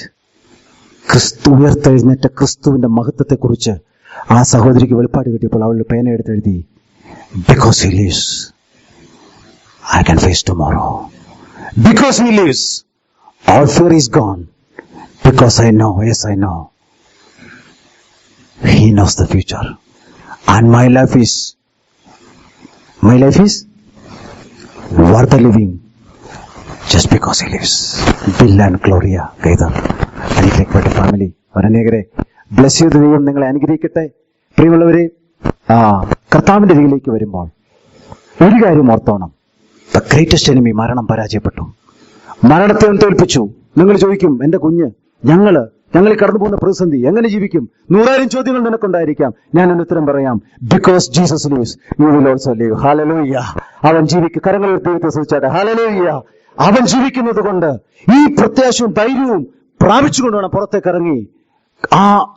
ആ വെല്ലിന്റെ അടുക്കിൽ നിന്ന് നീ പുറത്തേക്ക് സമരക്കാരി പോയതുപോലെ അനേകർ വരണ്ടും ദാഹിച്ചും കിടക്കുന്ന ഈ ഫാസ്റ്റസ്റ്റ് മൂവിംഗ് സിറ്റിയിലേക്ക് ഇറങ്ങിയിട്ട് പറ, നീ എന്തുകൊണ്ട് ജീവിക്കുന്നു? കാരണം പറ, because Jesus lives I will also live. നമ്മുടെ കണ്ണുകൾ നമുക്ക് അടയ്ക്കാം. കർത്താവേ, ഇന്നൊരു പ്രത്യാശ എന്റെ ഹൃദയത്തിലുണ്ട്. ഭാഗ്യകരമായൊരു പ്രത്യാശ. ഞാൻ അവനെ താനിരിക്കുമ്പോൾ തന്നെ കാണുന്നതാകൊണ്ട് അവനോട് സദൃശന്മാരാകും. എനിക്ക് കർത്താവ് എത്ര ആയുസ് മുമ്പോട്ടുണ്ടെന്ന് എനിക്ക് അറിയത്തില്ല. നമ്മുടെ ദൈവത്തോട് പറഞ്ഞാട്ടെ. എന്നാൽ കർത്താവ്, ഞാൻ ഭാരപ്പെടത്തില്ല, ഞാൻ ഡൗൺ ആകത്തില്ല. ഞാൻ കർത്താവ് ചെന്നിട്ട് ഞാൻ പറയും, എനിക്കിവിടെ നിലനിൽക്കുന്ന നഗരമില്ല. വരുവാനുള്ള കൃപയിൽ ഞാൻ പൂർണ്ണ പ്രത്യാശ വെച്ചിരിക്കുന്നു. എന്റെ എംഡിനെസ് മാറിപ്പോയി. കാരണം എനിക്ക് നിത്യമായത് ഒരു ആത്മാവിന്റെ നങ്കൂരം ആ അതിപരിശുദ്ധ സ്ഥലത്തുള്ളത് കൊണ്ട് അതിപരിശുദ്ധ സ്ഥലത്തേക്ക് തന്റെ സ്നേഹത്താൽ അവൻ എന്നെ വലിച്ചെടുപ്പിച്ചുകൊണ്ടിരിക്കുന്നു. ഹല്ലേലൂയ.